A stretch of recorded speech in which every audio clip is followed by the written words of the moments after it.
Dear friends, എല്ലാവർക്കും PSC പ്രസത്തിലേക്ക് സ്വാഗതം. അപ്പോൾ ഇന്ന് നമ്മൾ 6ാം ക്ലാസ്സിലെ SCERT ന്യൂ സിലബസ് അനുസരിച്ചുള്ള ബേസിക് സയൻസിൽ നിന്നുള്ള 3ാമത്തെ ചാപ്റ്ററിൻ്റെ 2ാമത്തെ പാർട്ടാണ് പഠിക്കാൻ പോകുന്നത്. അപ്പോൾ നമ്മുടെ ഇതിനു മുമ്പുള്ള വീഡിയോസ് കാണാത്തവരാരെങ്കിലും ഉണ്ടെങ്കിൽ അത് കണ്ടിട്ട് ഈ വീഡിയോ കാണുമ്പോൾ നിങ്ങൾക്ക് ഒരു കണ്ടിന്യൂഷൻ ഉണ്ടാകും. അപ്പോൾ നമ്മുടെ വീഡിയോസ് ഇഷ്ടപ്പെട്ടാൽ ലൈക്ക് ചെയ്യാൻ മറക്കരുത്. അതുപോലെ തന്നെ നിങ്ങൾക്ക് ഇഷ്ടപ്പെട്ടവരിലേക്ക് ഇതൊന്ന് സെൻഡ് ചെയ്ത് കൊടുക്കുക കൂടി ചെയ്യുക. അപ്പോൾ നിങ്ങൾക്ക് എന്തെങ്കിലും കമൻറ്റ് ബോക്സിൽ ഇടാനുണ്ടെങ്കിൽ അത് കമൻ്റ് എഴുതി ഇടുക. അപ്പോൾ എല്ലാവർക്കും നമ്മുടെ ഇന്നത്തെ ക്ലാസ്സിലേക്ക് സ്വാഗതം. അപ്പോൾ നമ്മൾ കഴിഞ്ഞ ക്ലാസ്സിൽ അസ്ഥിസന്ധി വരെയാണ് പഠിച്ച് നിർത്തിയത്. നിവർന്ന് നിൽക്കാമെന്ന് പറയുന്ന ചാപ്റ്ററാണ് നമ്മൾ ഇപ്പോൾ പഠിച്ചുകൊണ്ടിരിക്കുന്നത്. അസ്ഥിസന്ധി വരെ നമ്മൾ പഠിച്ച് നിർത്തിയായിരുന്നു. അപ്പോൾ അസ്ഥിസന്ധി എന്താണെന്ന് നമ്മൾ കഴിഞ്ഞ ക്ലാസ്സിൽ പഠിച്ചു. 2ഓ അതിലധികമോ അസ്ഥികൾ ചേരുന്ന ഭാഗത്തെ അസ്ഥിസന്ധി എന്ന് പറയുന്നു.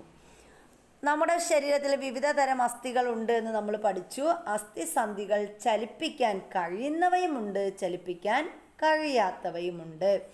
ഇനി നമ്മൾ വിവിധ തരത്തിലുള്ള അസ്ഥിസന്ധികൾ ഏതൊക്കെയാണെന്ന് നോക്കാൻ പോവുകയാണ്. അതിലൊന്നാമത്തേതാണ് വിജാഗിരി സന്ധി.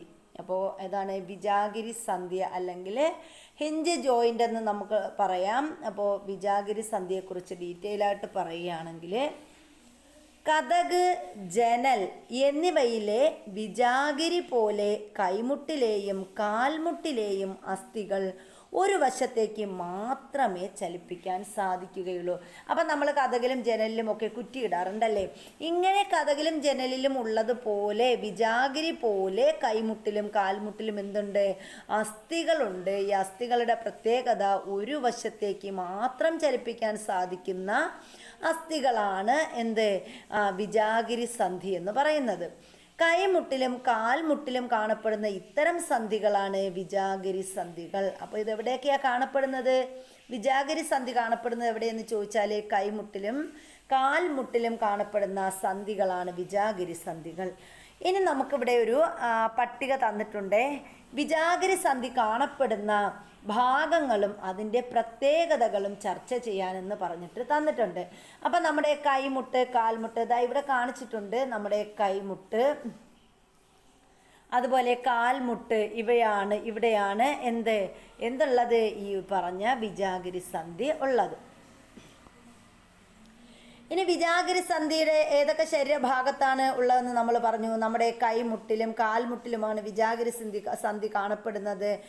ഇനി പ്രത്യേകതയുണ്ട്. വിജാഗിരി പോലെ ഒരു ഭാഗത്തേക്ക് മാത്രം ചലിപ്പിക്കാൻ കഴിയുന്ന സന്ധികളെ നമുക്ക് എന്തു പറയാം? വിജാഗിരി സന്ധികൾ എന്ന് പറയാം.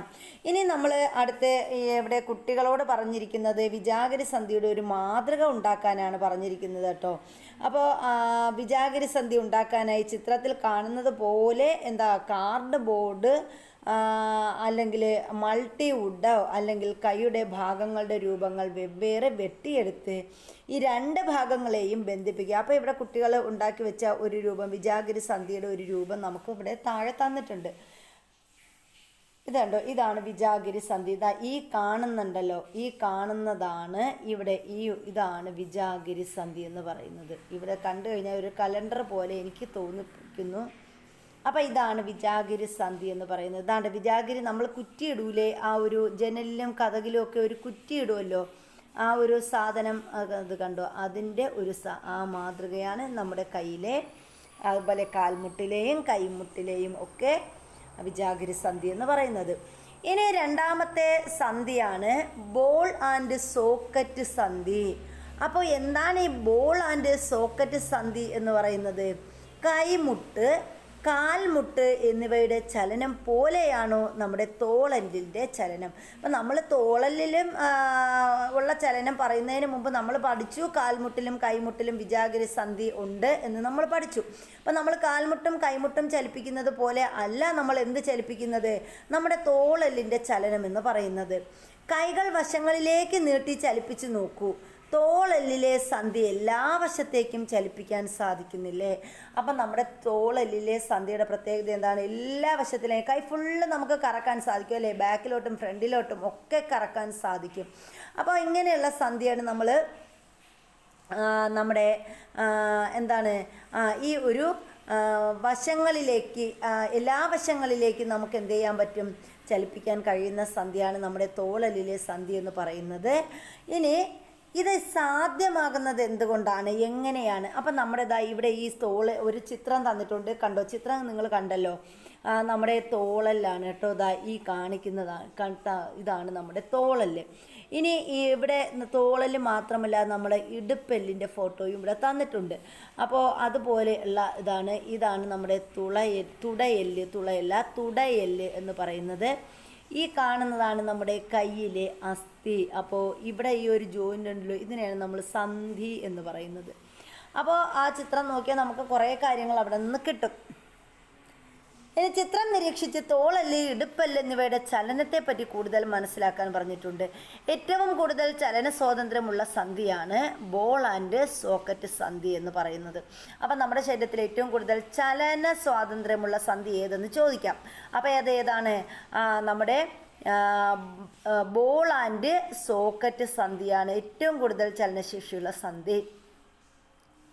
ഒരു അസ്ഥിയുടെ അറ്റത്തുള്ള ഉരുണ്ട ഭാഗം അഥവാ ബോള്.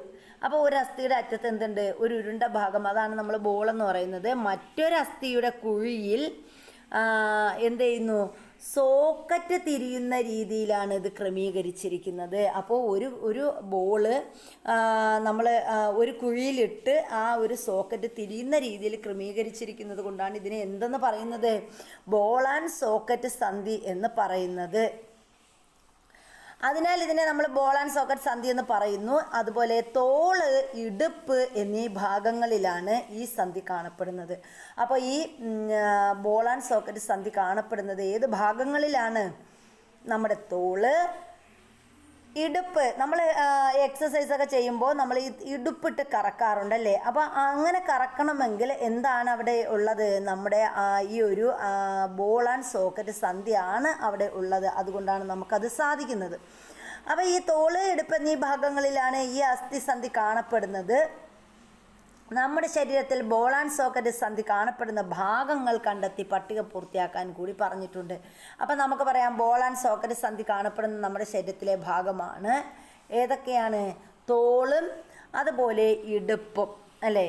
അപ്പോൾ ഇനി ഇതിൻ്റെ പ്രത്യേകത എന്താണ്? ഏറ്റവും കൂടുതൽ ചലന സ്വാതന്ത്ര്യമുള്ളവയാണ് നമ്മളീ പറഞ്ഞ ഏതാണ്? നമ്മുടെ ബോൾ ആൻഡ് സോക്കറ്റ് സന്ധി എന്ന് പറയുന്നത്. ഏറ്റവും കൂടുതൽ ചലന സ്വാതന്ത്ര്യമുണ്ട്. എല്ലാ വശത്തേക്കും ഇത് നമുക്ക് എന്ത് ചെയ്യാം? ചലിപ്പിക്കാൻ സാധിക്കും. അതുപോലെ ഒരസ്ഥിയുടെ അറ്റത്തുള്ള ഉരുണ്ട ഭാഗം മറ്റൊരസ്ഥിയുടെ കുഴിയിൽ തിരിയുന്നു. അപ്പോൾ ഒരസ്ഥിയുടെ ഉരുണ്ട ഭാഗം, ഒരു ബോൾ പോലുള്ള ഭാഗം എന്ത് ചെയ്യുന്നു? മറ്റൊരു അസ്ഥിയുടെ കുഴിയിൽ തിരിയുന്നു. അതുകൊണ്ടാണ് അതിന് ബോൾ ആൻഡ് സോക്കറ്റ് സന്ധി എന്ന് പറയുന്നത്. ഇനി ബോൾ ആൻഡ് സോക്കറ്റ് സന്ധിയുടെ മാതൃക നിർമ്മിക്കാം. അതിനായിട്ട് ഉള്ള കണക്കും കാര്യങ്ങളും ഒക്കെ കൊടുത്തിട്ടുണ്ട്. അപ്പോൾ ഉണ്ടാക്കുന്നവർക്ക് ഈ ഒരു ഭാഗം വായിച്ചിട്ട് ഇത് ഉണ്ടാക്കി നോക്കാം കേട്ടോ. അതിനൊക്കെ എന്തൊക്കെയാണ് വേണ്ടത്? ഐസ്ക്രീം ബോൾ 2 വേണം, വലുത് ആണെങ്കിൽ 1, ചെറുത് 1, അങ്ങനെ എടുക്കണം. മരത്തിൻ്റെ സ്കെയിലാണെങ്കിൽ 2, നട്ട് ബോൾട്ട് 2 വീതം. അപ്പോൾ ഇങ്ങനെയാണ് നമുക്ക് ഇതിന് ഉണ്ടാക്കുന്നതിന് വേണ്ട സാധനങ്ങൾ. അപ്പോൾ ഇനി ഇതാ അടുത്ത് നമ്മൾ പഠിക്കാൻ പോകുന്നത് എന്താണ്? അപ്പോൾ ഇവിടെ ഉണ്ടാക്കി കാണിച്ചിട്ടുണ്ട് കേട്ടോ. ചെറിയ ഐസ്ക്രീം ബോൾ ഉള്ളിൽ കുടുങ്ങി നിൽക്കത്തക്ക വിധം വലിയ ഐസ്ക്രീം ബോളിൽ നിന്ന് കുറച്ച് ഭാഗം മുറിച്ച് കളയുക. അപ്പോൾ അതാ ഇവിടെ കാണിച്ചിട്ടുണ്ട്. ഇത് കണ്ടോ, ഈ ചിത്രത്തിൽ ഇത് വ്യക്തമായിട്ട് തന്നിട്ടുണ്ട്. എങ്ങനെയാണ്? നമ്മൾ ഒരു മര സ്കെയിലുകളിൽ നട്ടും ബോൾട്ടും ഉപയോഗിച്ച് ഇതെന്ത് ചെയ്യണം? ഉറപ്പിച്ചിട്ട് വലിയ ഐസ്ക്രീം ബോൾ ഉറപ്പിച്ച അതേ സ്കെയിലിൽ, അതായത് ആ മര സ്കെയിലിൽ പിടിച്ച് ചെറിയ ബോൾ ഉറപ്പിച്ച മര സ്കെയില് ചലിപ്പിച്ച് നോക്കണം. അപ്പോൾ നമുക്ക് എന്ത് മനസ്സിലാവും? തോൾഭാഗത്തെ ചലനവുമായി സാമ്യമില്ലേ?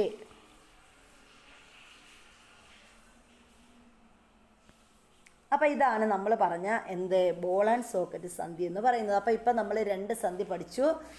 ആദ്യത്തെ സന്ധി എന്ന് പറയുന്നത് എന്തായിരുന്നു? വിജാഗിരി സന്ധി ആയിരുന്നു. അതൊക്കെ പ്രധാനമായിട്ടും കാണപ്പെടുന്ന ഭാഗങ്ങളും നമ്മൾ പറഞ്ഞായിരുന്നു. നമ്മുടെ കൈമുട്ടിലും കാൽമുട്ടിലും കാണപ്പെടുന്ന സന്ധികളാണ് വിജാഗിരി സന്ധി എന്ന് പഠിച്ചു. ഇനി ഇവിടെ നമ്മൾ പറഞ്ഞത് ബോൾ ആൻഡ് സോക്കറ്റ് സന്ധി. അത് പ്രധാനമായിട്ടും കാണുന്നത് നമ്മുടെ തോളലിലും അതുപോലെ തന്നെ തോളിലും പിന്നെ എവിടെയാണ് ഇടുപ്പിലുമാണ് പ്രധാനമായിട്ട് കാണപ്പെടുന്നത്. ഇനി അടുത്ത് പറയുന്ന സന്ധിയാണ് പിവട്ട് സന്ധി. പിവട്ട് സന്ധി എന്ന് പറഞ്ഞാൽ എന്താണ്? നമ്മുടെ കഴുത്തിൽ കാണപ്പെടുന്ന സന്ധിയാണ് കേട്ടോ. പിവട്ട് സന്ധി ഇതാ ഇവിടെ കണ്ടില്ലേ, ഇതാണ് പിവട്ട് സന്ധി എന്ന് പറയുന്നത്. ഈ ഒരു ഭാഗത്താണ് എന്ത് കാണപ്പെടുന്നത്? പിവട്ട് സന്ധി കാണപ്പെടുന്നത്. ഇനി കഴുത്തിലെ അസ്ഥിസന്ധിയുടെ പ്രത്യേകത എന്താണ്? അപ്പം നമ്മുടെ കഴുത്തിലെ അസ്ഥിസന്ധിക്ക് എന്ത് പ്രത്യേകതയുണ്ട്? ചലിപ്പിച്ച് നോക്കൂ. അപ്പം നമ്മൾ കഴുത്ത് അങ്ങോട്ടും ഇങ്ങോട്ടും ചലിപ്പിക്കാൻ കഴിയുമല്ലേ? മുന്നോട്ടും പിന്നോട്ടും ഇടത്തോട്ടും വലത്തോട്ടും ചലിപ്പിക്കാൻ സാധിക്കുന്നില്ലേ? അപ്പം നമുക്ക് കഴുത്തിലെ അസ്ഥി എന്താ പ്രത്യേകത? നമുക്ക് മുന്നോട്ട് ചലിപ്പിക്കാം, പിന്നോട്ട് ചലിപ്പിക്കാം, അതുപോലെ വലത്തോട്ടും ഇടത്തോട്ടും ഒക്കെ ചലിപ്പിക്കാൻ സാധിക്കും. തിരിക്കാൻ എത്രമാത്രം തിരിക്കാൻ കഴിയുന്നുണ്ട് എന്ന് നമുക്കറിയാലേ. ഇങ്ങനെ തിരിച്ച് നോക്കിയാൽ അറിയാം നമ്മുടെ കഴുത്ത് എത്രമാത്രം തിരിയും. അപ്പോൾ ഒരുപാട് അങ്ങ് തിരിക്കേണ്ട. തിരിച്ചു കഴിഞ്ഞാൽ എല്ലാവരും ഒന്ന് തിരിച്ചു നോക്കൂ. അധികം തിരിച്ചു കഴിഞ്ഞാൽ എന്ത് ചെയ്യും? ഉളുക്കി അവിടെ ഇരിക്കും. അപ്പം നമ്മൾ പറയുന്നത് എന്താണ്? ഇത്തരം അസ്ഥിസന്ധി നമുക്ക് എത്രമാത്രം തിരിക്കാൻ കഴിയുന്നുണ്ട്, അത്തരം അസ്ഥിസന്ധിയാണ് പിവട്ട് സന്ധി. അപ്പോൾ ഈ കഴുത്തിലുള്ള സന്ധിയാണ് നമ്മൾ എന്തെന്ന് പറയുന്നത്? പിവട്ട് സന്ധി എന്ന് പറയുന്നത്. ഈ പിവട്ട് സന്ധി കാണപ്പെടുന്ന ശരീരഭാഗം എവിടെയാണ്? നമ്മുടെ കഴുത്തിൻ്റെ ഭാഗമാണ്. ഇത് കണ്ടോ, ഇവിടെയാണ്. കാട്ടിത്തരാം. ഇവിടെയാണ് നമ്മുടെ പിവട്ട് സന്ധി കാണപ്പെടുന്നത്. അതാണ് പിവട്ട് സന്ധി എന്ന് പറയുന്നത്. ഇനി നമ്മൾ പറയുന്നത് ഇത്തരം അസ്ഥിസന്ധിയിലാണ് അപ്പോൾ നമ്മൾ കഴുത്തിലാണ് അസ്ഥിസന്ധി, ഈ പിവട്ട് സന്ധി കാണപ്പെടുന്നതെന്ന് നമ്മൾ പറഞ്ഞു. ഇനി നോക്കിയേ, ഈ ഒരു സന്ധിയുടെ പ്രത്യേകത എന്താണ്? നമുക്ക് 4 ഭാഗത്ത്, അതായത് മുന്നോട്ട് പിന്നോട്ട് അതുപോലെ ഇടത്തോട്ട് വലത്തോട്ട് ഇങ്ങനെയൊക്കെ ഇത് ചലിപ്പിക്കാൻ കഴിയുമെന്നതാണ് ഇതിൻ്റെ പ്രത്യേകത. ഇനി ഇവിടെ സന്ധി ശരീരഭാഗം അതിൻ്റെ പ്രത്യേകത എന്ന് പറഞ്ഞിട്ട് തന്നിട്ടുണ്ട്. പിവട്ട് സന്ധി കാണപ്പെടുന്ന ശരീരഭാഗം ചോദിച്ചാൽ അത് എവിടെയാണ്? കഴുത്തിൽ കാണപ്പെടുന്നു. ഇനി ഇതിൻ്റെ പ്രത്യേകത എന്താ? ഒരസ്ഥി മറ്റൊന്നിൽ മുന്നോട്ടും പിന്നോട്ടും വശങ്ങളിലേക്കും തിരിയുന്നു. അപ്പോൾ ഒരസ്ഥി എന്ത് ചെയ്യുന്നു? മറ്റൊന്നിൽ മുന്നോട്ടും പിന്നോട്ടും അതുപോലെ വശങ്ങളിലും ഒക്കെ തിരിയുന്ന അസ്ഥിയാണ് ഇതെന്ന് പറയുന്നത് നമ്മുടെ പിവട്ട് സന്ധി എന്ന് പറയുന്നത്.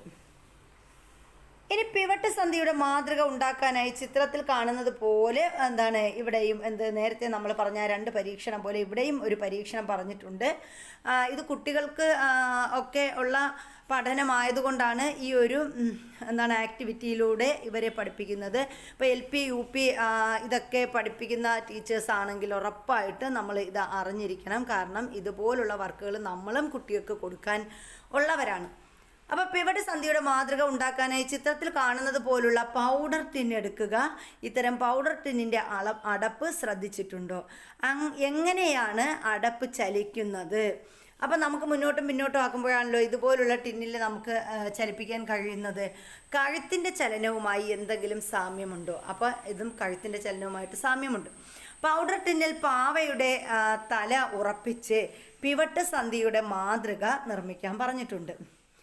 നമ്മുടെ കഴുത്ത് വശങ്ങളിലേക്ക് തിരിക്കുന്നത് പോലെ പാവയുടെ കഴുത്തും തിരിക്കാൻ കഴിയുന്നില്ലേ? അപ്പോൾ അതാണ് ഈ പിവട്ട് സന്ധിയുടെ പ്രത്യേകത. ഇനി നമ്മുടെ ശരീരത്തിൽ കാണുന്ന 3 തരം അസ്ഥിസന്ധികളും അവയുടെ പ്രത്യേകതകളും പട്ടികപ്പെടുത്തി ക്ലാസ്സിൽ പ്രദർശിപ്പിക്കുക. അപ്പോൾ നമ്മളിവിടെ പഠിച്ചത് 3 തരം അസ്ഥിസന്ധികളെ കുറിച്ച് പഠിച്ചു. അതിലൊന്നാമത്തേത് വിജാഗിരി സന്ധിയാണെന്ന് നമ്മൾ പറഞ്ഞു. ഈ വിജാഗിരി സന്ധി കാണപ്പെടുന്നത് കാൽമുട്ടിലും കൈമുട്ടിലുമാണെന്ന് പറഞ്ഞു. രണ്ടാമത്തെ വിഭാഗം ഏതാണ്?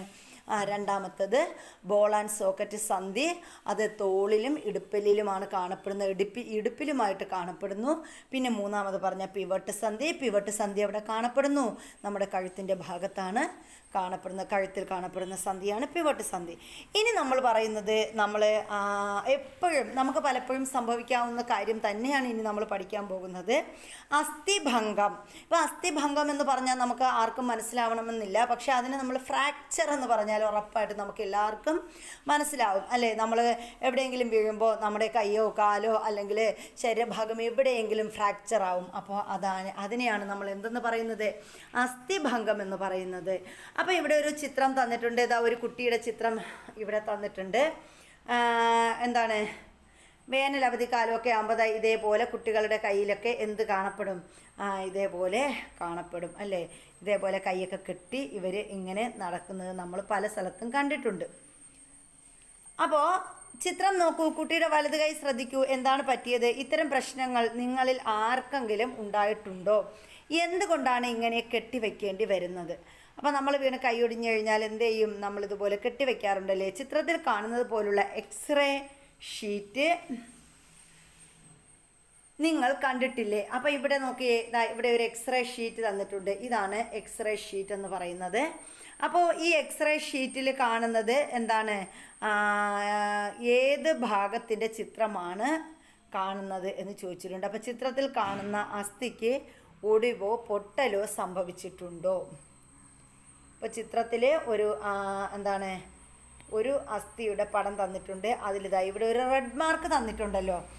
അപ്പോൾ ആ റെഡ് മാർക്കിൽ എന്താണ്, ഒരു പൊട്ടൽ പോലെ ഒരു ഉള്ള അതായി സൂചിപ്പിച്ച് ഉള്ളതാണ്. അപ്പോൾ അവിടെ എന്തുണ്ട്, ഒരു പൊട്ടലുണ്ടെന്ന് നമ്മൾ ഊഹിക്കുക. ഇനി നോക്കിയേ, അസ്ഥിഭംഗത്തെക്കുറിച്ച് കുറച്ച് വിശാലമായിട്ട് പറഞ്ഞിട്ടുണ്ട്. അസ്ഥിക്ക് സംഭവിക്കുന്ന പൊട്ടലിനും ഒടിവിനും അസ്ഥിഭംഗം എന്ന് പറയുന്നു. അപ്പം നമുക്ക് അസ്ഥിക്ക് സംഭവിക്കുന്ന പൊട്ടൽ, ഒടിവ്, ഇതൊക്കെയാണ് എന്ത്, അസ്ഥിഭംഗം അല്ലെങ്കിൽ ഫ്രാക്ചർ എന്ന് പറയുന്നത്. അസ്ഥിഭംഗം 3 തരത്തിൽ സംഭവിക്കാം. എന്തൊക്കെയാണ് അത്? അസ്ഥിക്ക് പൊട്ടലോ ഒടിവോ ഉണ്ടാവുകയോ അസ്ഥികൾക്ക് സ്ഥാനഭ്രംശം സംഭവിക്കുകയോ ചെയ്യുന്ന അസ്ഥിഭംഗമാണ് ലഘുഭംഗം. അപ്പോൾ ഒന്നാമത്തേത് നമുക്ക് പറയാം സിമ്പിൾ ഫ്രാക്ചർ അഥവാ ലഘുഭംഗം എന്ന് പറയുന്നു. അത് ലഘുഭംഗം എന്ന് പറഞ്ഞാൽ എന്താണ്? ഒന്നുകിൽ അസ്ഥിക്ക് പൊട്ടലുണ്ടാവാം, അല്ലെങ്കിൽ ഒടിവോ ഉണ്ടാവും, അല്ലെങ്കിൽ അസ്ഥിക്ക് സ്ഥാനഭ്രംശം സംഭവിക്കുകയോ ചെയ്യും. അങ്ങനെയുള്ള അസ്ഥിഭംഗമാണ് നമ്മൾ എന്തെന്ന് പറയുന്നത്, ലഘുഭംഗം അല്ലെങ്കിൽ സിമ്പിൾ ഫ്രാക്ചർ എന്ന് പറയുന്നത്. ഇനി അസ്ഥി പൊട്ടി മാംസപേശികളെ തുളച്ച് പുറത്തേക്ക് വരുന്ന അസ്ഥിഭംഗമാണ് വിഷമഭംഗം അല്ലെങ്കിൽ കോമ്പൗണ്ട് ഫ്രാക്ചർ എന്ന് പറയും. ഇനി ചിലപ്പോൾ നമുക്ക് അതൊക്കെ കൂടുതൽ ഉണ്ടാകുന്നത് വലിയ ആക്സിഡൻ്റ് ഒക്കെ പറ്റുന്ന സമയത്താണ്. അങ്ങനെയൊക്കെയുള്ള നമ്മുടെ വിഷമഭംഗം കോമ്പൗണ്ട് ഫ്രാക്ചർ ഉണ്ടാകുന്നത്. അപ്പോൾ ഈ സമയത്ത് എന്ത് ചെയ്യും, അസ്ഥി പൊട്ടി മാംസപേശികളെ തുളച്ച് നമ്മുടെ അസ്ഥി ഇങ്ങ് പുറത്തോട്ട് വരും. ആ ഒരു ഇതാണ് ഫ്രാക്ചറാണ്, അസ്ഥിഭംഗമാണ് വിഷമഭംഗം എന്ന് പറയുന്നത്. ഇതിൽ അസ്ഥി ഭംഗത്തോടൊപ്പം പുറമേക്ക് മുറിവും ഉണ്ടായിരിക്കും. അപ്പോൾ അസ്ഥിഭംഗം സംഭവിക്കുമ്പോൾ വിഷമഭംഗമാണെങ്കിൽ എന്താണ്, പുറത്ത് മുറിവും ഉണ്ടായിരിക്കും. ശരീരത്തിലെ ആന്തര അവയവങ്ങൾക്ക് സമീപം സംഭവിക്കുന്ന വിഷമഭംഗമാണ് സങ്കീർണ ഭംഗം അല്ലെങ്കിൽ കോംപ്ലിക്കേറ്റഡ് ഫ്രാക്ചർ എന്ന് പറയും. ഇത്തരം സന്ദർഭങ്ങളിൽ അസ്ഥി ഒടിഞ്ഞ് ആന്തര അവയവങ്ങൾക്ക് ക്ഷതം സംഭവിക്കുന്നു. അപ്പോൾ ഇങ്ങനെ 3 തരത്തിലുള്ള അസ്ഥിഭംഗമാണ് നിലവിലുള്ളത്. അപ്പോൾ അസ്ഥിഭംഗം പ്രധാനമായിട്ടും 3 തരത്തിലാണ് ഉള്ളത്. അതിൽ ഒന്നാമത്തെ നമ്മൾ പറഞ്ഞു എന്ത്, സിമ്പിൾ ഫ്രാക്ചർ അഥവാ ലഘുഭംഗം എന്ന് പറഞ്ഞു. രണ്ടാമത്തേത് കോമ്പൗണ്ട് ഫ്രാക്ചർ അല്ലെങ്കിൽ വിഷമഭംഗം. മൂന്നാമത്തേത് എന്താണ്, കോംപ്ലിക്കേറ്റഡ് ഫ്രാക്ചർ അഥവാ സങ്കീർണ ഭംഗം. അപ്പോൾ ഇനി നമ്മൾ നോക്കുന്നത്, അപ്പം നമ്മൾ ഇത്രയും നേരം വിവിധ തരം അസ്ഥിഭംഗങ്ങളെക്കുറിച്ചൊക്കെ പറഞ്ഞു. ഇനി നമ്മൾ അടുത്ത് ഈ അസ്ഥിഭംഗം സംഭവിച്ചാൽ അല്ലെങ്കിൽ ഫ്രാക്ചർ സംഭവിച്ചാൽ നമ്മൾ എന്ത് ചെയ്യും? നമ്മൾ എക്സ്റേ എടുക്കും അല്ലേ. അപ്പോൾ ഇനി എന്താണ് എക്സ്റേ എന്നുള്ളതാണ് നമ്മളിവിടെ പറയാൻ പോകുന്നത്. 1895 ജർമ്മൻ ഭൗതിക ശാസ്ത്രജ്ഞനായ വില്യം കോൺറാഡ് റോൺചനാണ് എക്സ്റേ കണ്ടെത്തിയത്. അപ്പം നമ്മൾ പറയും വില്യം റോൺചനാണ് എന്ത് കണ്ടെത്തിയത്, എക്സ്റേ കണ്ടെത്തിയതെന്ന് നമ്മൾ പഠിക്കും. അപ്പോൾ അദ്ദേഹത്തിൻ്റെ ഫുൾ പേരാണ് William Conrad Roentgen. William Conrad Roentgen. അദ്ദേഹമാണ് എന്ത് കണ്ടുപിടിച്ചത്? എക്സ്റേ കണ്ടുപിടിച്ചത്. വർഷം പ്രധാനമാണ് 1895. അദ്ദേഹം ഏത് ശാസ്ത്രജ്ഞനാണ്? ജർമ്മൻ ഭൗതിക ശാസ്ത്രജ്ഞനാണ് വില്യം റോൺസൺ എന്ന് പറയുന്നത്.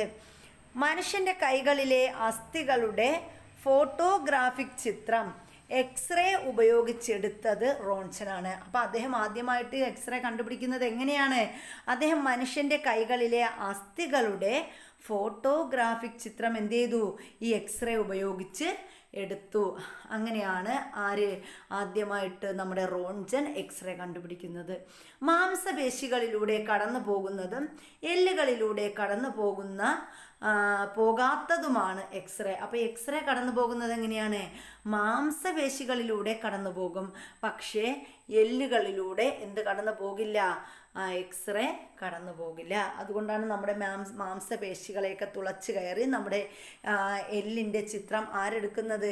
ഈ ഒരു എക്സ്റേ എടുക്കുന്നത്. ഇനി അസ്ഥിഭംഗം സംഭവിച്ചിട്ടുണ്ടെന്ന് എങ്ങനെയാണ് മനസ്സിലാക്കുന്നത്? അപ്പം നമുക്ക് ഒരാൾക്ക് അസ്ഥിഭ്രംശം എന്നാണ് എനിക്ക് വരുന്നത് ഇപ്പോഴും. അപ്പം അസ്ഥിഭംഗം സംഭവിച്ചിട്ടുണ്ടെന്ന് എങ്ങനെയാണ് മനസ്സിലാക്കുന്നത്? അപ്പോൾ അതിന് നമുക്ക് എങ്ങനെയൊക്കെ അതിൻ്റെ ലക്ഷണങ്ങൾ ഇവിടെ പറഞ്ഞിട്ടുണ്ട്. എന്തൊക്കെയായിരിക്കും ലക്ഷണങ്ങൾ? പരിക്കേറ്റ ഭാഗത്ത് വേദന. അപ്പോൾ നമുക്ക് എവിടെയാണോ പരിക്കേറ്റത് അവിടെ നല്ല വേദനയായിരിക്കും. പരിക്കേറ്റ ഭാഗം അനക്കാൻ പ്രയാസം. ആ ഭാഗം അനക്കാൻ കഴിയില്ല, അനക്കാൻ പ്രയാസമാണ്. സമാന ഭാഗങ്ങളുമായുള്ള വ്യത്യാസം. അപ്പം നമ്മൾ ആ ഒരു ഭാഗം നോക്കുമ്പോൾ ഇപ്പോൾ കാലൊക്കെ ആണെങ്കിൽ ആ ഭാഗത്ത് നല്ല നീര് കാണും. അങ്ങനെയൊക്കെയാണ് നമുക്ക് എന്തെന്ന് മനസ്സിലാക്കാൻ പറ്റുന്നത്? അസ്ഥിഭ്രംശം സംഭവിച്ചു എന്ന് മനസ്സിലാക്കാൻ സാധിക്കുന്നത്. ഇക്കാര്യങ്ങൾ ഉണ്ടെങ്കിൽ ഉടൻ പ്രഥമ ശുശ്രൂഷ നൽകണം. അപ്പം ഇങ്ങനെ എന്തെങ്കിലും വന്നു കഴിഞ്ഞാൽ നമ്മൾ എന്ത് ചെയ്യണം? പ്രഥമ ശുശ്രൂഷ നൽകണം. എന്താണ് പ്രഥമ ശുശ്രൂഷ? അടുത്ത് നമ്മൾ പ്രഥമ ശുശ്രൂഷയെക്കുറിച്ചാണ് പറയുന്നത്. പ്രഥമ ശുശ്രൂഷ. അസ്ഥിഭംഗം സംഭവിച്ച ഒരാൾക്ക് എന്ത് പ്രഥമ ശുശ്രൂഷയാണ് നൽകുക? പരിക്കേറ്റ ഭാഗത്ത് അനക്കം തട്ടിയാൽ എന്ത് സംഭവിക്കും? എങ്ങനെയാണ് അനക്കാതെ നിർത്തുക? നിങ്ങളുടെ ആശയങ്ങൾ പങ്കുവയ്ക്കുക. അപ്പം നമ്മൾ എന്താ ചെയ്യേണ്ടത്? പരിക്കേറ്റ ഭാഗം ചലിപ്പിക്കാതെ സൂക്ഷിക്കണം. അപ്പം നമ്മൾ ഏതെങ്കിലും ഒരു ഭാഗം പൊട്ടിയാൽ നമ്മൾ എന്ത് ചെയ്യണം? ആ പരിക്കേറ്റ ഭാഗം അനക്കാതെ സൂക്ഷിക്കണം. അതിനായി പരിക്കേറ്റ ഭാഗം നമ്മൾ സ്പ്ലിൻ്റ് ഉപയോഗിച്ച് കെട്ടാം. അപ്പോൾ അതിന് വേണ്ടിയിട്ട് നമുക്ക് എന്ത് ചെയ്യാം? സ്പ്ലിൻ്റ് ഉപയോഗിച്ച് ആ ഭാഗം കെട്ടിവെക്കാം. മരം, ലോഹം, പ്ലാസ്റ്റിക് എന്നിവയിൽ ഏതെങ്കിലും കൊണ്ട് നിർമ്മിച്ച ഉറപ്പുള്ള താങ്ങു പലക കൊണ്ട് സ്പ്ലിൻ്റ് ഉണ്ടാക്കാം. അപ്പോൾ ഈ സ്പ്ലിൻ്റ് എന്ന് പറഞ്ഞാൽ എന്താണ്? ഒന്നുകിൽ മരം കൊണ്ടുണ്ടാക്കാം, അതല്ലാന്നുണ്ടെങ്കിൽ പലക കൊണ്ട്, അതല്ലാണ്ടെങ്കിൽ ലോഹം കൊണ്ടോ പ്ലാസ്റ്റിക് കൊണ്ടോ മരം കൊണ്ടോ ഒക്കെ നമുക്ക് എന്ത് ചെയ്യാം? സ്പ്ലിൻ്റ് ഉണ്ടാക്കാം. പരിക്കേറ്റ ഭാഗം ചലിപ്പിച്ച് നോക്കരുത്. ഇനി നമ്മൾ ചെയ്യാനുള്ളത് എന്താണ്? പരിക്കേറ്റ ഭാഗം ചലിപ്പിക്കാൻ ശ്രമിക്കരുത്. അസ്ഥിഭംഗം സംഭവിച്ച ഒരാൾക്ക് പ്രഥമ ശുശ്രൂഷ നൽകിയ ശേഷം ഉടൻ ആശുപത്രിയിൽ എത്തിക്കണം. ഇപ്പോൾ ഒരാൾ കാലൊടിഞ്ഞ് കിടന്നാൽ ഇവിടെ കാലിൻ്റെ ഒരു ചിത്രം ഇവിടെ തന്നിട്ടുണ്ട്, അല്ലെങ്കിൽ കൈ ഒടിഞ്ഞാൽ എന്ത് ചെയ്യണമെന്ന് കൈയുടെ ഒരു ചിത്രം തന്നിട്ടുണ്ട്. ഇനി എന്താണ് സ്പ്ലിൻ്റ് എന്നും തന്നിട്ടുണ്ട്. ഇപ്പോൾ രണ്ട് പലക പോലൊരു സാധനം അല്ലെങ്കിൽ രണ്ട് പ്ലാസ്റ്റിക്കിൽ എന്തെങ്കിലും ഒരു സാധനം എടുത്ത് വെച്ചിട്ട് അവിടെ നമ്മൾ എന്ത് ചെയ്യണം?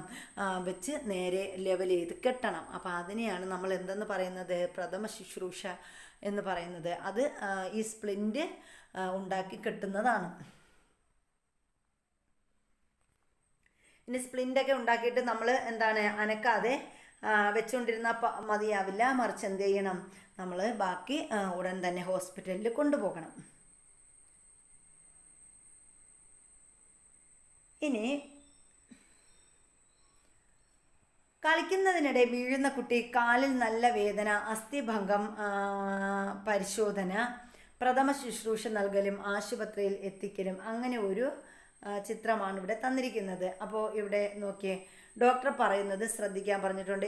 ഇവിടെ ഒരു പൊട്ടിയ അസ്ഥിഭംഗം കമ്പിയിട്ട് സ്ക്രൂ ചെയ്ത് ഉറപ്പിച്ചിരിക്കുന്ന ചിത്രമാണ് ഇവിടെ തന്നിരിക്കുന്നത്. അപ്പോൾ ഇത് കണ്ടോ, ഇത് ഒരു ആളുടെ കാല് പൊട്ടിയ ഭാഗമാണ് കേട്ടോ. ആ പൊട്ടിയ ഭാഗത്ത് എന്ത് ചെയ്തിരിക്കുന്നു? കമ്പിയിട്ട് സ്ക്രൂ ചെയ്തിരിക്കുന്നതാണ് ഈ കാണിച്ചിരിക്കുന്നത്. അപ്പോൾ ഇത് കണ്ടോ, ഒന്നിച്ച് മീതെ ഇരുന്ന ഈ ഒരു ഭാഗമാണ് ലെവൽ ചെയ്ത് വെച്ചിരിക്കുന്നത്. കമ്പിയിടുമ്പോൾ ഇതേപോലെ ആകും. അങ്ങനെ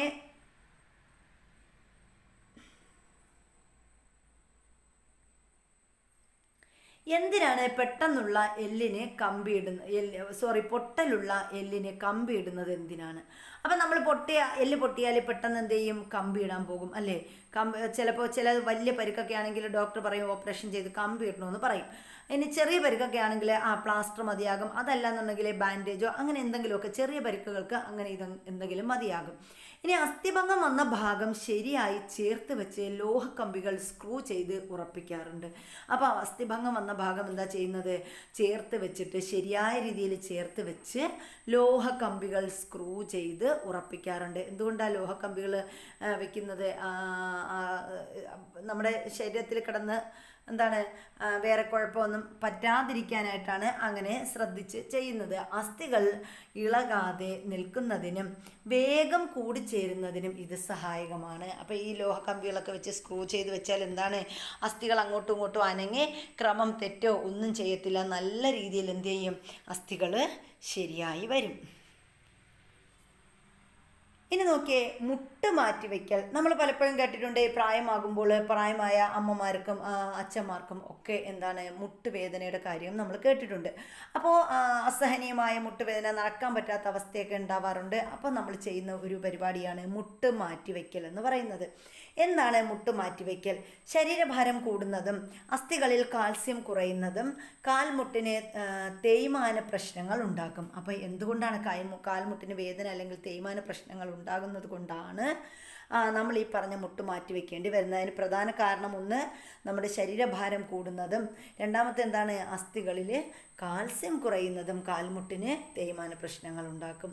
പ്രായം കൂടുമ്പോഴും കാൽമുട്ട് വേദന വരും. അപ്പോൾ പ്രായം കൂടുന്നതിനനുസരിച്ച് കാൽമുട്ട് വേദന വരും. വൈദ്യപരിശോധനയ്ക്ക് ശേഷം അസുഖമുള്ളതോ തേയ്മാനം വന്നതോ ആയ കാൽമുട്ടിലെ അസ്ഥികൾ നീക്കം ചെയ്യുകയും പകരം സിറാമിക്, അതുപോലെ ലോഹം, പ്ലാസ്റ്റിക് എന്നിവ ഉൾപ്പെടുന്ന കൃത്രിമ കാൽമുട്ട് സ്ഥാപിക്കുകയും ചെയ്യുന്നതാണ് മുട്ടുമാറ്റിവെക്കൽ ശസ്ത്രക്രിയ എന്ന് പറയുന്നത്. അപ്പോൾ മാറ്റിവെക്കൽ എന്ന് പറയുമ്പോൾ നമുക്ക് എങ്ങനെയാണ്, നമ്മൾ വിചാരിക്കും വേറൊരാളുടെ മുട്ട് വെട്ടിമാറ്റി ഇങ്ങോട്ട് വെക്കുക, അങ്ങനെയല്ല ചെയ്യുന്നത്. മറിച്ച് എങ്ങനെയാണ്, സിറാമിക്കോ അല്ലെങ്കിൽ ലോഹമോ പ്ലാസ്റ്റിക്കോ ഇങ്ങനെയുള്ള എന്തെങ്കിലും വസ്തുക്കൾ ഉപയോഗിച്ച് എന്ത് ചെയ്യുന്നു? കൃത്രിമ കാൽമുട്ട് സ്ഥാപിക്കുന്നു. എങ്ങനെയാണ് മുട്ട് മാറ്റിവെക്കുന്നത്? ഇത് 20 വർഷം വരെ ഫലപ്രദമായി പ്രവർത്തിക്കും. അപ്പോൾ ഈ മുട്ട് മാറ്റിവെക്കൽ ചെയ്താൽ 20 വർഷം വരെ എന്ത് ചെയ്യും? ഫലപ്രദമായിട്ടിത് പ്രവർത്തിക്കും. കാൽമുട്ട് മാറ്റിവെക്കൽ ശസ്ത്രക്രിയയ്ക്ക് ശേഷം പുതിയ കാൽമുട്ടിൽ ചെറിയ ചില അസ്വസ്ഥതകൾ അനുഭവപ്പെടാം. അപ്പോൾ നമ്മൾ നമ്മളുടെ ഒറിജിനൽ വസ്തുവിൻ്റെ സ്ഥാനത്ത് മറ്റൊരു ഡ്യൂപ്ലിക്കേറ്റ് വസ്തു വെച്ചാൽ എന്തൊക്കെ സംഭവിക്കും? അതുപോലെ ചില പ്രശ്നങ്ങൾ എവിടെയും ഉണ്ടാകും. നമ്മുടെ മുട്ട് മാറ്റിവെക്കുന്നത് കൊണ്ട് ഉണ്ടാകാം.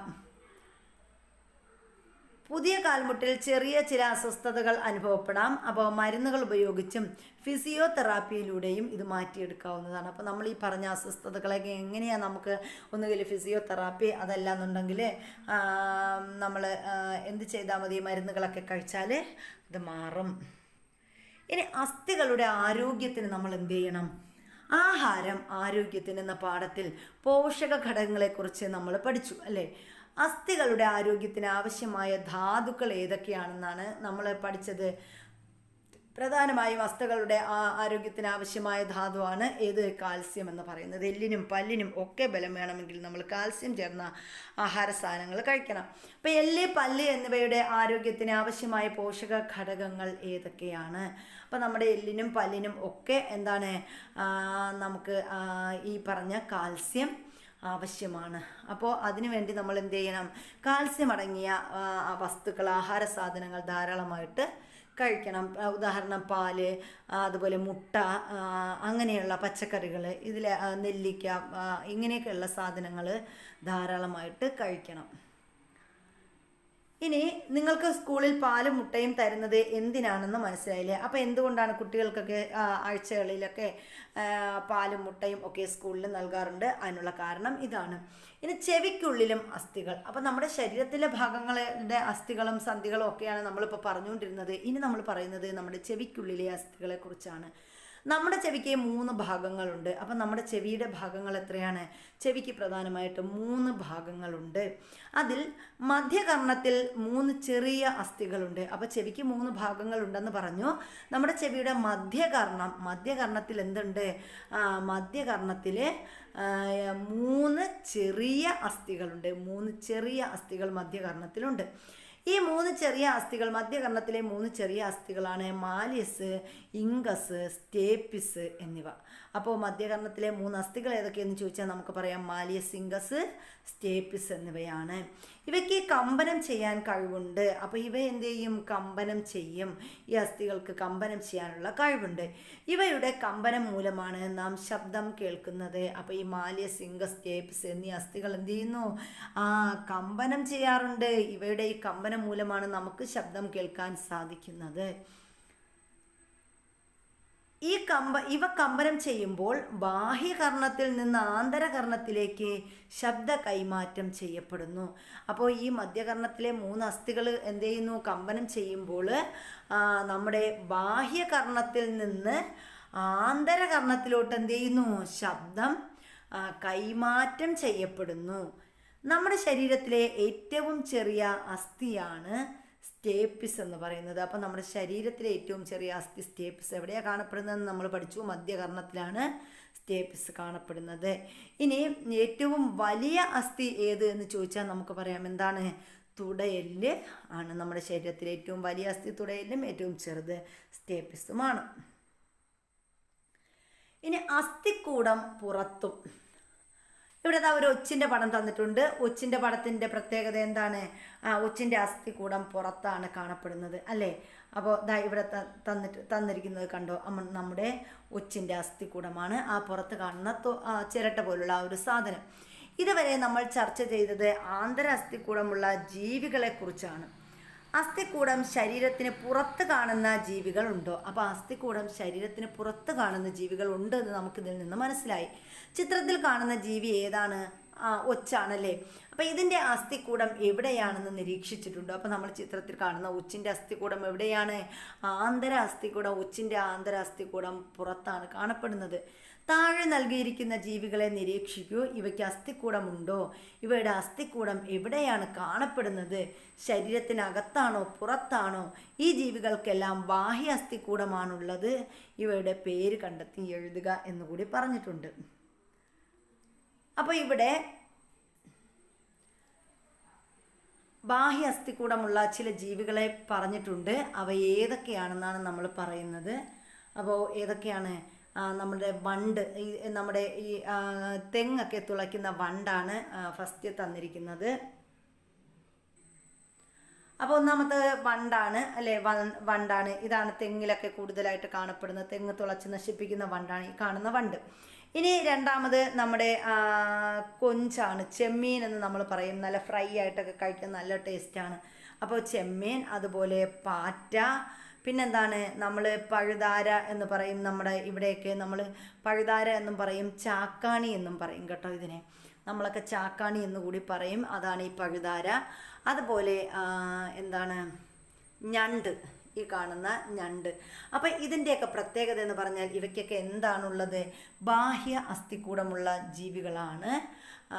നമ്മുടെ ഈ പറഞ്ഞ വണ്ട്, ചെമ്മീൻ, പാറ്റ, പഴുതാര, ഞണ്ട് എന്നിവ. പുറംതോടുകൾ എങ്ങനെയാണ് ഈ ജീവികൾക്ക് പ്രയോജനകരമാകുന്നത്? ശരീരത്തെ സംരക്ഷിക്കുന്നതിനും ആകൃതി നൽകുന്നതിനും ശത്രുക്കളിൽ നിന്ന് രക്ഷ നേടുന്നതിനും പുറംതോടുകൾ സഹായിക്കുന്നു. അപ്പം നമ്മൾ ഈ പറഞ്ഞ ജീവികളുടെ പുറംതോടുകൾ അല്ലെങ്കിൽ ബാഹ്യ അസ്ഥികൂടമുള്ള ജീവികൾക്ക് എന്തിനാണ് ഈ പുറംതോടുകൾ നൽകിയിരിക്കുന്നത്? അവയ്ക്ക് ആകൃതി നൽകുന്നതിനും അവയെ ശത്രുക്കളിൽ നിന്ന് രക്ഷപ്പെടുന്നതിനും അതുപോലെ ശരീരത്തെ സംരക്ഷിക്കുന്നതിനുമാണ് ഈ പുറംതോടുകൾ നൽകിയിരിക്കുന്നത്. ഇനി ബാഹ്യ അസ്ഥികൂടവും ആന്തര അസ്ഥികൂടവും. അപ്പം നോക്കാം. ഒച്ച്, ചിലതരം വണ്ടുകൾ, ചിപ്പി, ഞണ്ട് തുടങ്ങിയ ജീവികൾക്ക് കട്ടി കൂടിയ പുറന്തോടുണ്ട്. അപ്പോൾ ഏതൊക്കെ ജീവികൾക്കാണ്? ഒച്ച്, അതുപോലെ ചിലതരം വണ്ടുകൾ, ചിപ്പി, ഞണ്ട് തുടങ്ങിയ ജീവികൾക്ക് കട്ടി കൂടിയ പുറന്തോടുണ്ട്. ഇനി പഴുതാര, തേരട്ട, പാറ്റ, കൊഞ്ച് തുടങ്ങിയ ജീവികൾക്ക് താരതമ്യേന കട്ടി കുറഞ്ഞ പുറന്തോടാണ് ഉള്ളത്. അപ്പോൾ കട്ടി കൂടിയ പുറന്തോടുള്ള ജീവികളും ചോദിക്കാം, കട്ടി കുറഞ്ഞ പുറന്തോടുള്ള ജീവികളെയും എടുത്ത് ചോദിക്കാം. അപ്പോൾ അത് പഠിച്ചു വെച്ചിരിക്കണം നമ്മൾ. ഏതാണ്? ഒച്ച്, വണ്ടുകൾ, ചിപ്പി, ചിലതരം വണ്ടുകൾ, ചിപ്പി, ഞണ്ട് തുടങ്ങിയ ജീവികൾക്ക് കട്ടി കൂടിയ പുറന്തോടുണ്ട്. എന്നാൽ പഴുതാര, തേരട്ട, പാറ്റ, കൊഞ്ച് തുടങ്ങിയ ജീവികൾക്ക് താരതമ്യേന കട്ടി കുറഞ്ഞ പുറന്തോടാണ് ഉള്ളത്. ശരീരത്തിന് പുറത്തുള്ള ഇത്തരം ആവരണങ്ങളെ ബാഹ്യ അസ്ഥികൂടമെന്ന് പറയുന്നു. അപ്പോൾ ശരീരത്തിന് പുറത്തുള്ള ഇത്തരം ആവരണങ്ങൾക്ക് പറയുന്ന പേരാണ് എന്ത്? ബാഹ്യ അസ്ഥികൂടം. പൂച്ച, തവള, എലി, പശു, മനുഷ്യൻ തുടങ്ങിയ ജീവികൾക്ക് ശരീരത്തിനകത്താണ് അസ്ഥികൂടം. ഇത് ആന്തരാസ്ഥികൂടം എന്നാണ് പറയുന്നത്. അപ്പോൾ ആർക്കൊക്കെ ആന്തരാസ്ഥികൂടമുള്ളത്? പൂച്ച, തവള, എലി, പശു, മനുഷ്യൻ തുടങ്ങിയവർക്ക് ആന്തരാസ്ഥികൂടമാണുള്ളത്. ഒരു ജീവിയിൽ തന്നെ ബാഹ്യ അസ്ഥികൂടവും ആന്തരാസ്ഥികൂടവും കാണപ്പെടുമോ? ശരിക്കും കാണപ്പെടുമല്ലേ? അപ്പോൾ ഒരേ ജീവിയിൽ തന്നെ ബാഹ്യ അസ്ഥികൂടമുള്ളവയുമുണ്ട്, ആന്തരാസ്ഥികൂടമുള്ളവയുമുണ്ട്. അതിനുദാഹരണം നമുക്ക് പറയാം.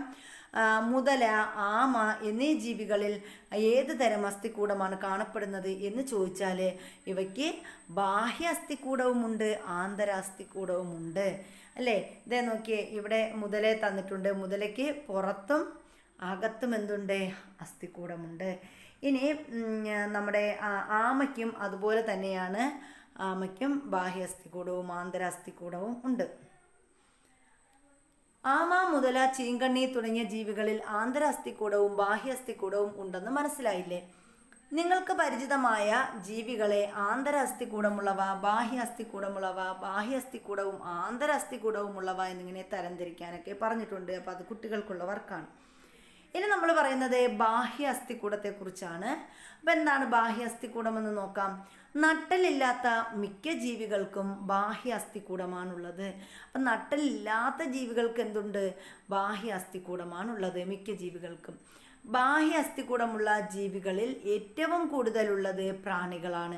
അപ്പോൾ ബാഹ്യ അസ്ഥികൂടമുള്ള ജീവികളിൽ ഏറ്റവും കൂടുതലുള്ളത് ആരാണ് എന്ന് ചോദിക്കാം. ഇതൊക്കെ സ്റ്റേറ്റ്മെൻ്റ് ആയിട്ട് ചോദിക്കാം. എന്താണ്? പ്രാണികളാണ് ബാഹ്യ അസ്ഥികൂടമുള്ള ജീവികളിൽ ഏറ്റവും കൂടുതലുള്ളത്.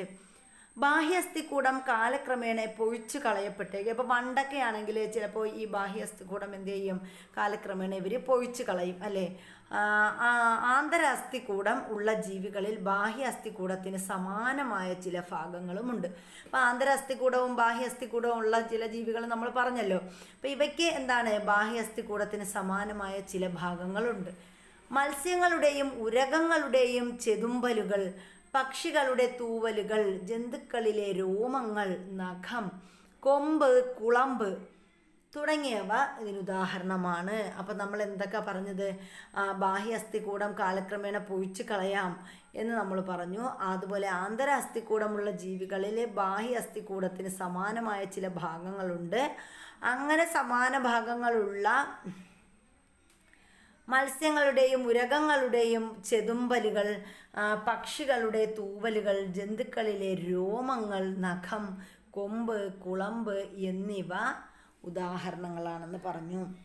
ഇനി നോക്കിയേ, ബാഹ്യ അസ്ഥികൂട വിസ്മയങ്ങൾ ഒരുക്കാം. ഇനി ബാഹ്യ അസ്ഥികൂട വിസ്മയങ്ങളെ കുറിച്ചാണ് പറയുന്നത്. ദാ ഇവിടെ കണ്ടോ, നമ്മുടെ ഈ ശംഖ്, അതുപോലെ ഞണ്ടിൻ്റെയൊക്കെ തോട്, അതുപോലെ ശംഖ്, ഇതൊക്കെ വെച്ചിട്ട് പലതരത്തിലുള്ള സാധനങ്ങൾ ഉണ്ടാക്കി വെച്ചിരിക്കുന്ന ചിത്രമാണ് നമ്മൾ കണ്ടത്. അപ്പോൾ താഴെ കൊടുത്ത ചിത്രങ്ങൾ നോക്കൂ. ഇത്തരം കരകൗശല വസ്തുക്കൾ കണ്ടിട്ടില്ലേ?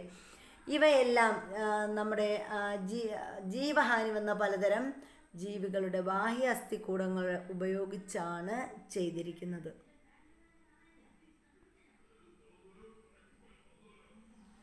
നിങ്ങളുടെ ചുറ്റുപാടും ലഭ്യമാകുന്ന ഇത്തരത്തിലുള്ള ചിപ്പി, കക്ക, ശംഖ് തുടങ്ങിയ ബാഹ്യ അസ്ഥികൂടങ്ങൾ ഉപയോഗിച്ച് കരകൗശല വസ്തുക്കളൊക്കെ നിരീക്ഷിച്ച് വീട്ടിലും ക്ലാസ്സിലും പ്രദർശിപ്പിക്കാൻ കുട്ടികൾക്കുള്ള വർക്ക് പറഞ്ഞിട്ടുണ്ട്. അപ്പോൾ ഇത്രയുമാണ് നമ്മുടെ ഈ ഒരു ചാപ്റ്റർ എന്ന് പറയുന്നത്. ഇനി ഇതിലുള്ളത് വിലയിരുത്താം എന്നൊരു ഭാഗമാണ്. അപ്പം നമുക്ക് നോക്കാം. താഴെ കൊടുത്തവയിൽ അസ്ഥികൂടത്തിൻ്റെ ധർമ്മങ്ങളിൽ പെടാത്തത് ഏത്? ആകൃതി നൽകുന്നു, ശരിയാണ്. ഉറപ്പ് നൽകുന്നു, ശരിയാണ്. സംരക്ഷണം നൽകുന്നു, ശരിയാണ്. ഊർജം നൽകുന്നു എന്ന് നമ്മൾ പഠിച്ചില്ല. അപ്പോൾ ഇവിടെ തെറ്റെന്താണ്? ഊർജം നൽകുന്നു എന്നതാണ് ഇവിടുത്തെ ആൻസർ വരുന്നത്. ശരിയായവ തമ്മിൽ വരച്ച് യോജിപ്പിക്കുക. എന്തൊക്കെയാണ്? ബോൾ ആൻഡ് സോക്കറ്റ് സന്ധി. ബോൾ ആൻഡ് സോക്കറ്റ് സന്ധിയുടെ പ്രത്യേകത എന്താണെന്ന് ചോദിച്ചിട്ടുണ്ട്. വിജാഗിരി സന്ധി, പിവട്ട് സന്ധി. അപ്പോൾ നമ്മളിത് ഓരോന്നിനെ കുറിച്ചും ഡീറ്റെയിൽ ആയിട്ട് പഠിച്ചു. എന്താണ് ഇതിൽ ബോൾ ആൻഡ് സോക്കറ്റ് സന്ധി എന്ന് പറഞ്ഞാൽ ഒരസ്ഥി എന്ത് ചെയ്യുന്നു? മറ്റൊന്നിൽ ഇരുവശത്തേക്കും തിരിയുന്നു. അതാണ് ബോൾ ആൻഡ് സോക്കറ്റ് സന്ധി എന്ന് പറയുന്നത്. ഇനി വിജാഗിരി സന്ധി ആണെങ്കിലോ ഒരു ഭാഗത്തേക്ക് മാത്രം ചലിപ്പിക്കാൻ കഴിയുന്നതാണ് വിജാഗിരി സന്ധി. ഇനി പിവട്ട് സന്ധി ആണെങ്കിലോ ഒരസ്ഥിയുടെ അറ്റത്തുള്ള ഉരുണ്ട ഭാഗം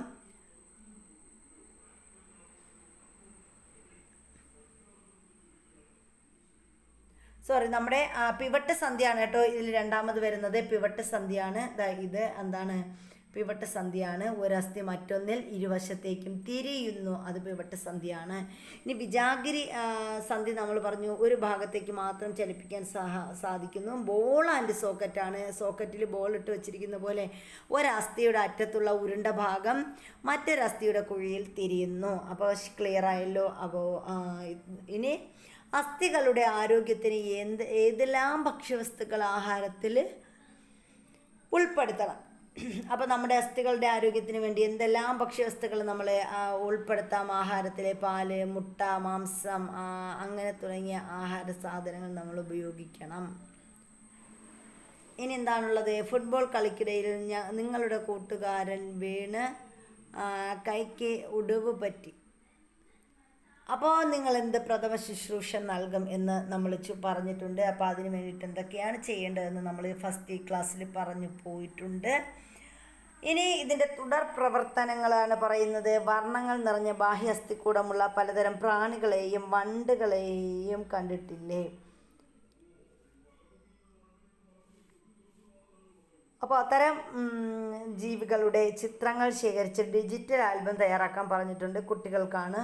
നമ്മളത് മൈൻഡ് ചെയ്യേണ്ട. ജീവികളെ നിരീക്ഷിച്ച് അവയ്ക്ക് ശരീരഭാഗങ്ങൾ ഏതെല്ലാം ചലിപ്പിക്കാൻ കഴിയും, അതുപോലെ ചലിപ്പിക്കാൻ കഴിയാത്തവയാണോ എന്നൊക്കെ നമ്മൾ കണ്ടെത്തണം.